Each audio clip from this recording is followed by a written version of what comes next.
자, 오늘 내 몸 사용 설명서에서는 잘못하면 큰 병으로 이어질 수 있는 가슴 통증에 대해서 이야기 나눠보겠습니다. 우리들의 궁금증을 속 시원하게 해결해 줄 분, 분당 서울대학교 병원 심장혈관 흉부외과 임청 과장께서 이 시간 함께 하시겠습니다. 과장님 안녕하세요. 안녕하십니까. 분당 서울대학교 병원에서 심장 수술을 담당하고 있는 임청 교수입니다. 반갑습니다. 네, 반갑습니다. 과장님 조금 긴장하신 것 같습니다. 네, 우리 환영의 박수 한번 보내드릴까요? 감사합니다. 심장혈관 흉부외과를 총괄하고 계신 분이 바로 과장님 아니시겠습니까? 오늘 귀한 시간 내서 함께해 주셨는데 감사드리고요. 많은 얘기 전해주세요, 과장님. 네, 영광입니다. 네. 초대해 주셔서 감사하고요. 네. 최대한 많은 정보를 정확하게 전달해 주기 위해서 네. 열심히 해보겠습니다. 네, 파이팅입니다. 이런 말투로 같이 해드려야 될 것 같습니다. 심장혈관 흉부외과 어떤 곳입니까, 과장님? 이름에서 좀 설명이 되고 있는 것 같긴 한데요. 네, 저희가 이제 원래 이름이 흉부외과였는데 최근에 이제 심장혈관 흉부외과로 이름을 바꾸었습니다. 그래서 사실 흉부외과 하면 예전에는 무슨 일을 하는 건지 모르는 그런 일반인들도 있었고 네. 어떤 경우는 심한 경우는 뭐 흉터를 치료하는 거냐 이렇게 물어볼 정도로 그런 얘기가 있었는데 네. 저희가 이제 아무래도 이제 흉부라는 것이 가슴에서 제일 중요한 장기들이 있지 않습니까? 예를 들면 폐라든지 네. 심장이라든지 그런 게 같이 있기 때문에 네. 그런 중요한 장기들을 다루는 과라는 의미에서 이름을 좀 더 자세하게 바꾼 거죠. 네. 그렇군요. 네. 뭔가 이름 딱 들으면 심장이랑 혈관이랑 그리고 흉부 안에 있는 그런 이렇게 이해를 다들 잘 하실 수 있을 것 같아요. 오늘 과장님하고 이야기 나눌 주제가 가슴 통증이거든요. 봄이 되면 가슴 통증 환자 수가 좀 늘어난다 이런 기사를 봤던 것 같은데 어떤가요? 글쎄요, 뭐 계절적인 영향이 있는 병도 있지만 가슴 통증이 봄에 더 많이 된다라는 거는 봄 자체라기보다는 봄이 되면 이제 아무래도 환절기니까 기온이 이제 많이 변하지 않습니까? 일교차가 심하고 네네. 특히 이제 날이 좀 추워지는 경우에는 혈관도 좀 수축을 하기 때문에 그런 혈관과 관련된 그런 병들이 좀 심해질 수가 있고 그래서 뭐 그거 관련된 무슨 심장병이 좀 증가될 수도 있다는 생각은 드는데 네네.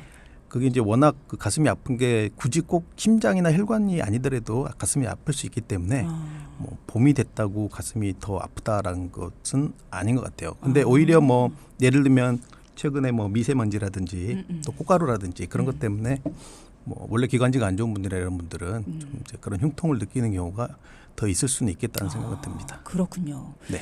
우리가 살다 보면 다양한 부위의 통증을 느끼면서 사는데 가슴 부위 통증은 왠지 더 겁이 나고 막 무섭고 그런 것 같아요. 가슴 통증이 온다. 나 심근경색 아니야? 이렇게 겁부터 나고 병원 가야 되겠다. 막 쓰러지는 거 아닌가. 뭐 왠지 막 가족들 생각부터 나고 눈물 나고 뭐 이런 분들 많으시거든요. 어때요? 맞습니다. 보통 그런가요? 심근경색이라는 것이 워낙 이제 중요한 병이다 보니까 그렇죠. 예, 그런 자기가 이제 뭔가 죽을 수도 있다는 그런 생각이 들 수도 있는 그런 병이기 때문에 네.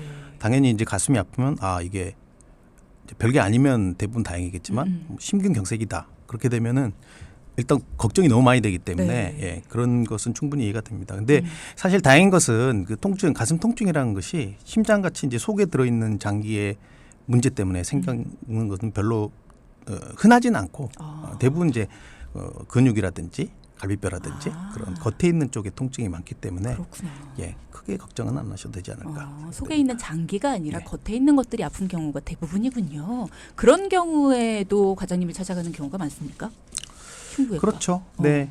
사실 뭐 외래나 응급실로 이제 찾아오게 되는데 저는 이제 주로 외래를 일주일에 2번 정도 보는데 그런 환자들이 대부분 이제 가슴이 아파요 하고 찾아오면은 뭐 대부분은 그 심장 문제보다는 심장 외적인 문제가 있을 가능성이 또 높기 때문에 아주 중한 질환보다는 경한 질환이 더 많은 것이 다행이라고 할 수 있겠죠. 그렇지만 이제 뭐 그 가슴이 너무 아파서 응급실로 왔다 그런 경우는 조금 다르게 생각을 해야 되는 것은 사실입니다. 네.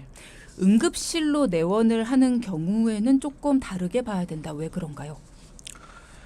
사실 이제 응급실로 오게 되는 경우는 굉장히 이제 그 가슴이 통증이 그냥 조금 아픈 정도가 아니고 굉장히 뭐 칼로 찌른다든지 아니면 굉장히 가슴이 조인다든지 아니면 뭐 숨이 더 가빠진다든지 그런 다른 동반 증상들이 같이 있는 경우도 많고 네.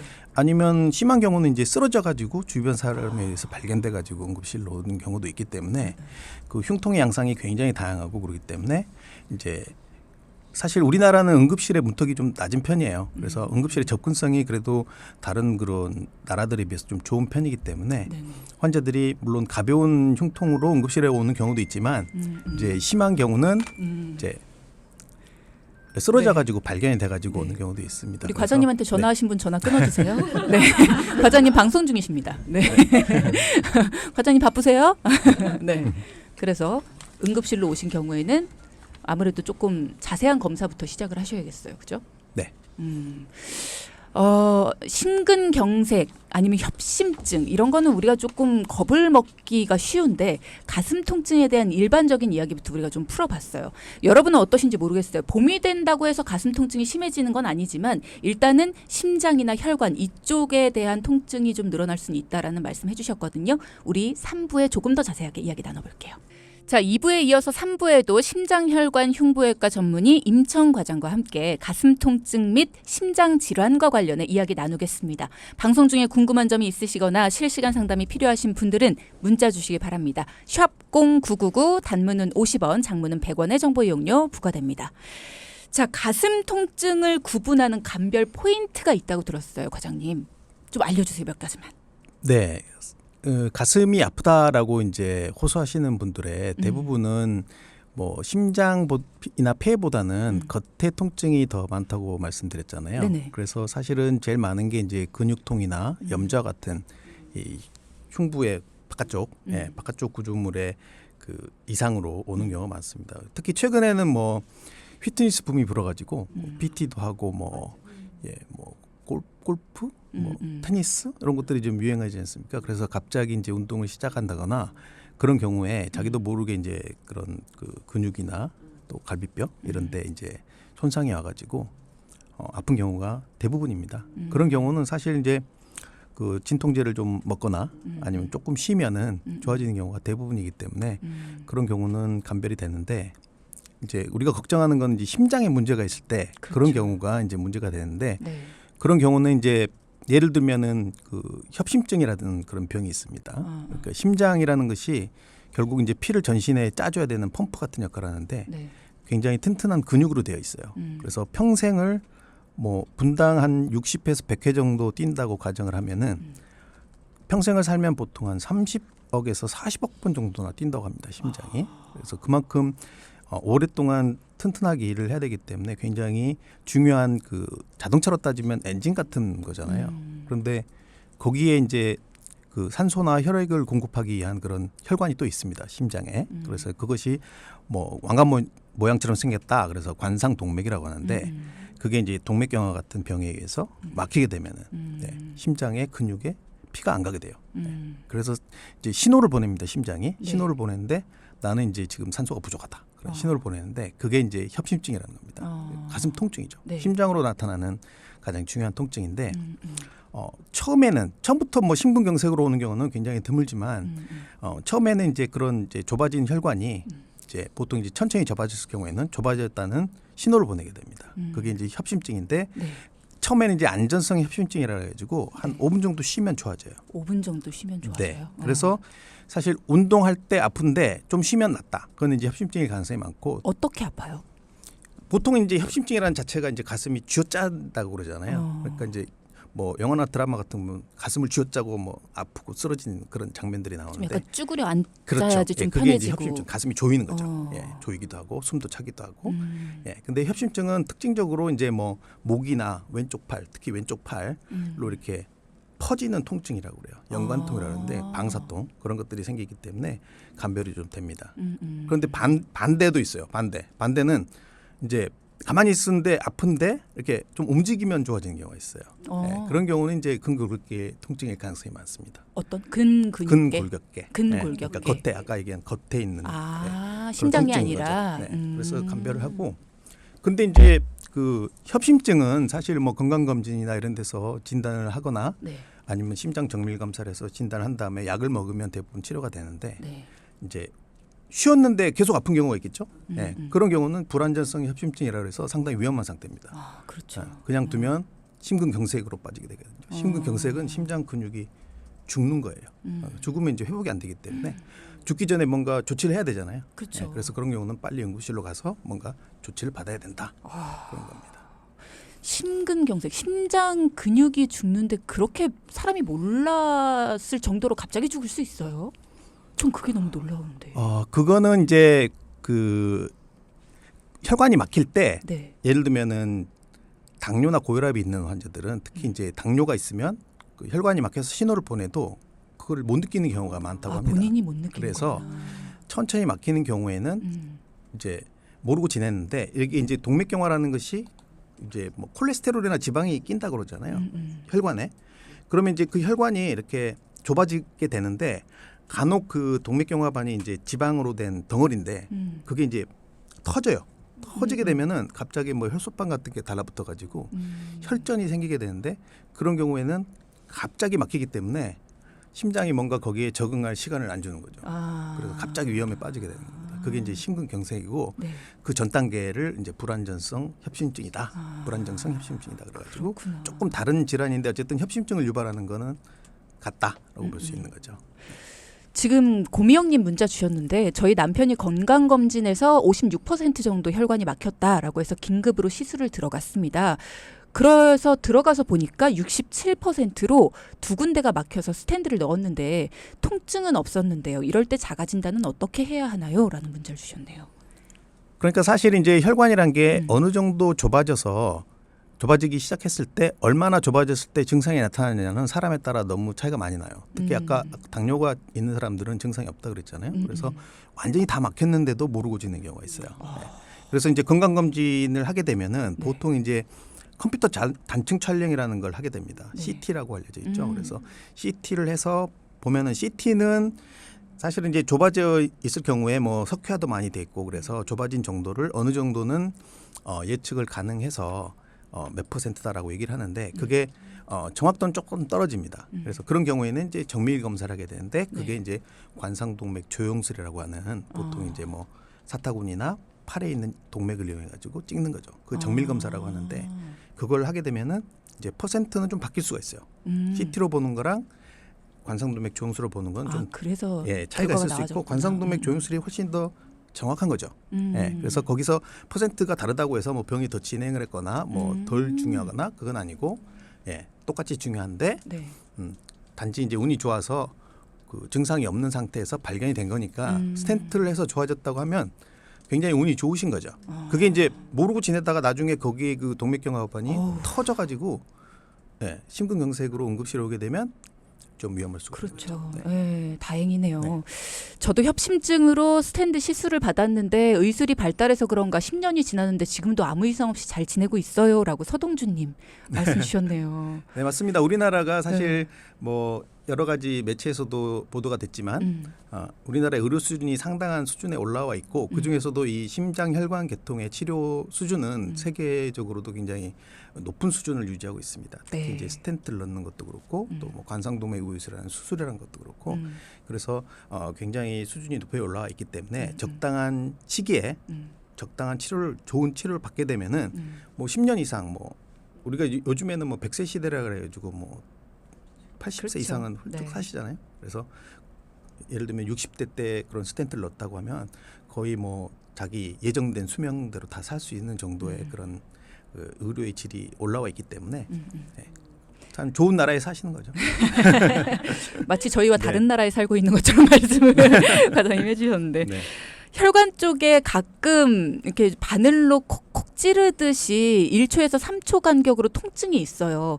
고지혈증 소견이 좀 있는데 혈관에 염증이 생겨서 그런가 모르겠습니다. 라고 하시며 박홍규님 네. 오른쪽 가슴 쪽이나 팔 쪽 뭐 계속 좀 다르긴 한데 여기저기가 좀 찌르듯이 아픕니다. 라고 말씀 주시네요. 맞아요. 요즘에는 사실 주변에 보면은 고지혈증 있는 환자들이 많이 있죠. 그리고 건강검진에서 뭐 콜레스테롤이 좀 높다 그런 얘기를 듣고 그런 경우가 많이 있는데 어쨌든 그런 고지혈증이 있는 경우에는 이런 동맥경화라든지 고혈압 그다음에 당뇨 같은 성인병이 생길 가능성이 높기 때문에 네. 요즘에는 그 고지혈증을 좀 적극적으로 치료를 하고 어느 정도 그 콜레스테롤 수치를 상당히 낮은 수치로 유지하는 것이 건강에 도움이 된다고 얘기를 합니다. 그런데 그게 있다고 해서 다 무슨 그 관상동맥에 혈전이 생겨가지고 뭐 심근경색이 된다 그런 건 아닙니다. 그런데 단지 이제 그 동맥경화라는 거는 전신의 동맥에 다 올 수가 있기 때문에 네. 심장에 오게 되면 심근경색이 되지만 예를 들면 뇌혈관이 좁아지는 경우도 있어요. 그렇죠. 그런 경우는 뭐 뇌경색이 될 수도 있고 어떤 경우는 다리로 가는 혈관이 좁아져가지고 뭐 다리 발가락을 자르게 된다든지 그런 경우 생길 수 있는데 문제는 이제 그거를 치료를 할 때 현재까지 동맥경화를 완치시킬 수 있는 방법은 없어요. 없기 때문에 관리를 해야 됩니다. 평생 관리를 해야 돼요. 이제 그 중에 하나가 그 콜레스테롤 수치를 유지하는 것 그리고 혈압을 적정 수치로 유지하는 것 예, 그런 것들이 치료 방법이 되는 거죠. 예방 방법이기도 하고. 그러면 동맥경화를 치료하는 방법은 없다라고 하셨는데 좁아진 혈관을 다시 넓게 만들 수 있는 방법 자체가 없는 거예요. 넓게 만드는 게 아까 말씀하신 스텐트인데요. 스텐트인데 예, 과거에는 스텐트보다는 이제 수술, 그러니까 관상동맥 우회수라든지 아니면 혈관 우회술 같은 수술을 해가지고 막힌 데를 그냥 아예 돌아가는 방법을 썼었어요.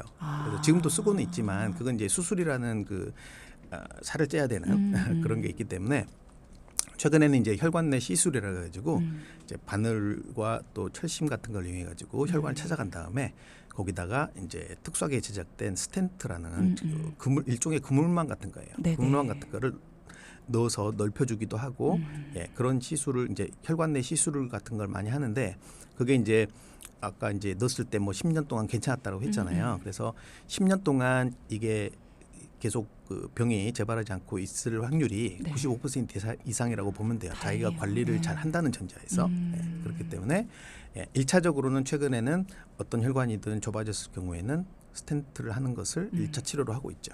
여기서 관리를 잘 한다는 전제 하에라고 하셨는데 관리라는 건 아까 말씀하신 뭐 혈압 관리나 뭐 콜레스테롤 관리 이런 것들을 말씀하시는 그렇죠. 거죠. 예. 네. 사실 저희가 준비되어 있는 원고의 양이 많은데 질문도 계속 많이 들어오고 있어서 질문을 우선시해야 되는 건지 일단은 하면서요. 관련되어 있는 질문들도 계속 드리도록 하겠습니다. 네. 심근경색 이야기도 말씀을 주셨는데 급성 심근경색과 일반 심근경색은 또 차이가 있는 건가요? 이제 급성 심근경색은 아까 얘기했던 바와 같이 이게 동맥 경화반이 터져가지고 네. 혈관이 갑자기 막혀서 관상동맥이 갑자기 막혀서 갑자기 심장 근육이 죽게 되는 그런 경우가 급성 심근경색이고 예, 그런 경우에는 이제 뭐 가슴을 부여잡고 쓰러져가지고 뭐 119에 실려서 응급실로 간다든지 그런 식으로 치료를 하게 되는 경우가 많은데 이제 굉장히 서서히 막힌 경우 뭐 당뇨가 오래돼가지고 뭐 10년 이상 당뇨가 있고 또 뭐 콩팥도 안 좋아져가지고 투석도 하고 그런 환자들은 혈관이 굉장히 많이 천천히 안 좋아지는 경우가 많거든요. 네네. 그런 경우는 다른 이유로 뭐 검사를 하다가 혈관이 갑자기 뭐 100% 막혀 있다 그런 경우가 발견되는 경우가 많아요. 그래서 조사해 보면은 심장 근육이 이미 많이 죽어 있는 그게 이제 뭐 초음파 검사를 해서 알아볼 수도 있고 아니면 요즘에는 이제 심장 MRI 같은 걸 찍어 보면 죽어 있는 부분이 이렇게 보입니다. 예. 그런 경우는 이제 만성 심근경색이라고 할 수 있죠. 예. 네. 자기도 모르게 심장 근육이 죽어 있는 경우도 있다는 거죠. 예. 그래서 병이 좀 다른 거라고 할 수 있습니다. 그러면 만성 심근경색은 천천히 심장의 근육이 죽는다라고 했으니까 그 천천히의 기간이 어느 정도예요? 건강검진하면은 그 죽어가는 과정에서 발견할 수도 있어요. 막을 수 있는 건가요? 그렇죠. 그러니까 이미 죽어버린 그 심장 근육이 건강검진에서 뭐 예를 들면 MRI 같은 걸 찍었을 경우에 네. 발견되는 경우도 있는데 네. 사실 뭐 최근에는 뭐 줄기세포라든지 그런 걸 해가지고 그런 죽어 있는 심근도 살리겠다라고 하는 그런 뭐 치료법도 연구는 하고 있는데 네. 그건 이제 결과가 나오기까지 좀 시간이 걸릴 것 같고 그런데 결국은 죽기 전에 예방하는 게 가장 좋은 치료법이라고 할 수 있죠. 그래서 예방이 최선이다라는 말이 맞는 것입니다. 심근경색에서는. 뉴스 보면 그런 분들 있잖아요. 식당에서 식사하시다 갑자기 이렇게 쓰러지시고 뭐 그냥 걸어가시다 갑자기 픽 쓰러지시고 근데 주변에 지나가던 의인들께서 때마침 발견을 해서 응급처치를 잘해서 이분이 살아나셨다. 이런 소식을 들으면 야 내가 그 자리에 있었으면 못 살렸을 텐데 하는 생각에 살려주신 분이 너무 감사하고 뭐 이럴 때 있거든요. 그 자리에 내가 있었다면 어떻게 살려야 되느냐 이게 항상 궁금했어요. 응급처치 어떻게 도와드리면 돼요? 심근경색이 오게 되면 네. 대부분 이제 심실세동이라는 부정맥이 생겨요. 예, 부정맥이 생기면서 이제 저혈압 혈압이 안 나오고 또 이제 쇼크 상태에 빠지게 되거든요. 네. 그래서 이제 쓰러지게도 환자가 이제 의식을 잃게 돼요. 잃게 네. 돼서 쓰러지게 되는데 그런 경우에는 이제 최근에는 이 일반인들도 여러 가지 그 심폐소생술 교육이라든지 그런 걸 받아가지고 지나가다가 지나가던 행인이 발견을 해서 심폐소생술을 해서 실제로 산 환자가 있습니다. 제 환자 중에도 그런 환자들이 있어요. 네. 그리고 또 이제 우리나라 같은 경우는 예를 들면은 가슴을 부여잡고 쓰러져서 가슴이 아프니까 응급실 가야 되겠다 그랬을 경우에 119나 129를 부르지 않습니까? 그래서 119나 129를 불러서 앰뷸런스를 타고 가다가도 그 숙련된 그 의료 인력들이 그 앰뷸런스에 타고 있기 때문에 아니면 뭐 여기저기 볼 수 있는 그 제세동기라는 게 있어요. AED라고 써 있는 거 있잖아요. 네네. 그 제세동기가 굉장히 그 여러 군데 설치가 돼 있기 때문에 네네. 긴급한 그런 경우에는 이제 손으로 이렇게 심폐소생술을 할 수도 있지만 일단 그런 환자들은 심실세동이 발생했을 경우에는 AED라는 걸 해줘야 돼요. 그래서 그 기계를 이용해서 제세동을 하고 그 다음에 응급실로 오게 되면은 생명을 구할 수 있는 확률이 높아지는 거죠. 그렇군요. 네. 자, 이렇게 임차원 과장님과 함께 심근경색 그리고 또 심장 주변 이 가슴 통증에 대해서 이야기를 나눠보고 있는데요. 7418님께서 친정 엄마가 불완전한 협심증 진단이 나왔습니다. 병원에서는 다시 언제 오시라고 이야기를 안 해서요. 얼마 만에 또 검사를 해봐야 하는지 엄마가 불안해하십니다. 네, 불안정성 협심증은 아까 말씀드렸지만 5분 이상 그러니까 쉬어도 아픈 게 안 없어지는 게 불안정성 협심증이고 아니면 또 한 가지도 있습니다. 그러니까 아픈 게 아팠다 안 아팠다 해서 안정형 협심증 상태였는데 최근 들어 그게 이제 점점 더 빈도가 잦아지는거나 강도가 증가되는 경우 네, 그런 경우를 이제 그 불안정성 협심증이라고 하는데 네네. 그 불안정성 협심증이 진단이 됐는데 병원에서 오지 말라고 했다는 거는 사실 그런 일은 있을 수가 없거든요. 아마 오라고 했는데 까먹으셨거나 그럴 가능성이 있습니다. 네. 그래서 이제 그런 불안정성 협심증은 사실은 빠른 치료가 필요하기 때문에 뭔가 이렇게 뚫어주거나 아니면 수술을 받거나 해야 되기 때문에 불안정성 협심증으로 진단을 받는 순간에는 일단은 뭐 응급실에 있는 게 맞습니다. 근데 예를 들면 진단을 받고 왔다 그러면은 불안정성 협심증이었는데 뭔가 약을 먹어서 그게 다시 안정성 협심증으로 바뀌었든지 그런 상황이 좀 있는 것 같고요. 그런 경우에는 저 같은 경우는 이제 만약에 환자가 좀 상태가 안 좋다 그러면 한 달에 한 번 정도씩 체크를 하고요. 뭐 상태가 좀 안정된다 그러면 3개월에서 한 6개월 정도 예, 늦어도 6개월에 한 번 정도씩은 정기 검진을 받는 걸 추천드리고 있습니다. 그렇군요. 정 걱정되신다면 임청 과장님께 한번 찾아가 보시면 좋을 것 같습니다. 심장을 튼튼하게 관리하는 방법 뭐가 있을까요? 협심증이나 심근경색도 가족력이 있는지요? 라고 0566님께서 질문 주셨네요. 네, 맞습니다. 가족력이 굉장히 중요합니다. 특히 이제 요즘에 이제 성인병 3대장이라고 하잖아요. 네. 고혈압, 당뇨, 고지혈증 세 네. 가지를 성인병 3대장이라고 하는데 거기에 이제 동맥경화가 같이 있으면 예를 들면 어머님이나 아버님이 그런 병이 있으셨다. 아니면 뭐 할머니, 할아버지가 뭐 심근경색으로 돌아가셨다. 그런 분들도 있거든요. 네. 그런 분들은 다른 분들보다 좀 더 자주 건강검진을 해야 되는 거죠. 네. 그래서 건강검진 중에서 그냥 일반 건강검진을 하게 되면 심장 검진이 빠진 경우도 있어요. 그래서 그런 가족력이 있는 분들은 적어도 늦어도 한 2년에서 3년 정도에 한 번씩은 심장 정밀 검사를 받아보시기를 추천드립니다. 그렇구나. 가족력의 비율이 높은가요? 꽤 높습니다. 네, 물론 가족력이 전혀 없는데 되는 경우도 있는데 네네. 그런 환자의 비율은 제가 기억하기로는 거의 20-30%도 안 되는 것 같고 대부분 한 7-80%는 가족력이 있다고 봐야 되는 게 맞는 거죠. 네. 그러면 심장을 튼튼하게 관리하는 방법은 뭐가 있을까요? 라는 질문에 대해서는 어떤 답변을 주실까요? 사실 심장을 튼튼하게 관리하는 방법을 대부분 다 잘 알고 계십니다. 네, 단지 이제 실천을 못할 뿐이죠. 네. 저는 모르겠어요. 예. 네, 일단 뭐 네. 적당한 운동, 그다음에 식이요법, 네, 그리고 이제 위험 인자가 있으면 관리를 하는 거고요. 또 중요한 것은 이제 스트레스 없는 삶을 살아야 되는데 그게 쉽지는 않죠. 네. 그리고 이제 항상 저희 다 한숨 쉬었어. 물어보는 게 이제 술하고 담배가 있지 않습니까? 예. 그런데 이제 담배는 사실 만병의 근원이라고 그래가지고 굉장히 요즘에 이제 금연하시는 분들도 많고 그런데 담배는 무조건 금연하시는 게 맞습니다. 네. 우리 과장님 금연하십니까? 저는 담배를 안 피웁니다. 역시. 그리고 이제 술은 여러 가지 이제 설이 분분한데 네. 한 가지 확실한 건 이제 과음은 좋지 않습니다. 그래서 지나치게 많이 드시는 거는 자제해야 된다. 이렇게 말씀드리고 싶네요. 네, 그렇군요. 자, 그리고 부정맥은 검사로 알 수 없다라고 언젠가 의사 선생님께 들었던 것 같아서요. 부정맥을 예방할 수 있는 방법이 있을까요? 라고 함경호 님께서 질문 주셨습니다. 아, 그건 굉장히 좀 어려운 질문인데요. 네, 부정맥이 사실은 여러 가지 종류가 있어서 네. 어느 특정 종류를 예방한다는 게 사실 쉽지는 않습니다. 다행히 이제 가장 흔한 게 이제 심방세동이라고 네. 이제 맥박이 좀 불규칙해지는 건데 그거는 건강검진에서 심전도를 해보면 알 수 있는데 심전도 하지 않고 자기가 이제 맥박을 이렇게 손목에서 측정해 볼 수 있지 않습니까? 네, 그렇게 보면 이게 맥박이 규칙적이냐 불규칙하냐 그걸 가지고도 어느 정도는 감별이 돼요. 근데 이제 나이가 드시면 네. 그런 심방세동은 좀 생길 수가 있습니다. 그런데 뭐 심방세동이 오래되면은 뭐 피떡이 생겨서 심장에 피떡이 생겨서 뭐 중풍을 유발할 수 있기 때문에 위험하다. 예, 그래서 약을 먹어야 된다 해서 그 치료를 받으셔야 되는데 네. 그런 거 말고 예를 들면 아까 말씀드린 심실세동이나 이런 거는 예방이 조금 어렵습니다. 왜냐하면은 뭐 다들 잘 아시겠지만 축구 선수 중에 에릭센이라는 축구 선수가 있었는데 축구를 하다가 갑자기 쓰러졌죠. 맞아요. 그라운드에서.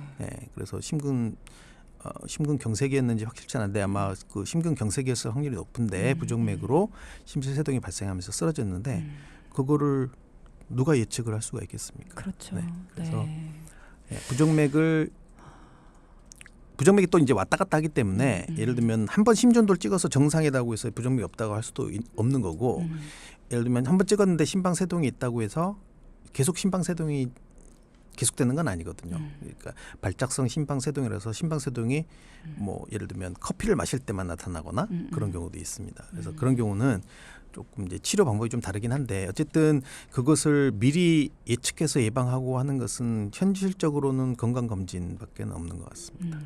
많은 분들이 그런 분들 쓰러지면 그런 얘기하는 것 같아요. 야, 진짜 저렇게 운동 많이 하고 저렇게 건강에 대해서 체크 많이 하고 저렇게 건강 신경 쓰는 사람들도 저럴 수 있구나. 우리도 진짜 건강 신경 써야 되는데 뭐 이런 얘기 많이 하는 것 같아요. 건강은 절대 자신하는 거 아닙니다. 자, 오늘 전반적인 가슴 통증과 심근 경색에 대해서 자세히 알아봤습니다. 심장은 하루에 약 10만 번, 평생에 약 30억 번. 많이 뛰어요. 박동한다고 합니다. 오늘 과장님과의 소중한 시간을 통해서 소중한 심장 건강 관리도 잘 하시길 바라겠습니다. 마지막으로 하고 싶은 얘기 있으세요? 네, 저는 사실 옛날부터 OBS 팬이었습니다. 제가 수지 살 때부터 20년 전에는 제가 수지에 살았었는데 이 경인방송 시절부터 OBS 라디오 99.9를 아주 애청을 했는데 그 이유가 굉장히 음질이 최고로 깨끗합니다. 최고의 음질이라고 자부하고 또 내용도 알차고 최근에도 이제 좋은 프로그램과 알찬 구성으로 저에게 기쁨을 줘서 감사드리고요. 어쨌든 심장이 몸의 엔진이라면 이 돈키호테가 OBS의 심장이 되기를 기원드리면서 마치겠습니다. 감사합니다. 네, 기립박수 칠 뻔했네요. 네, 지금까지 심장혈관 흉부외과 전문의 임청 과장이었습니다.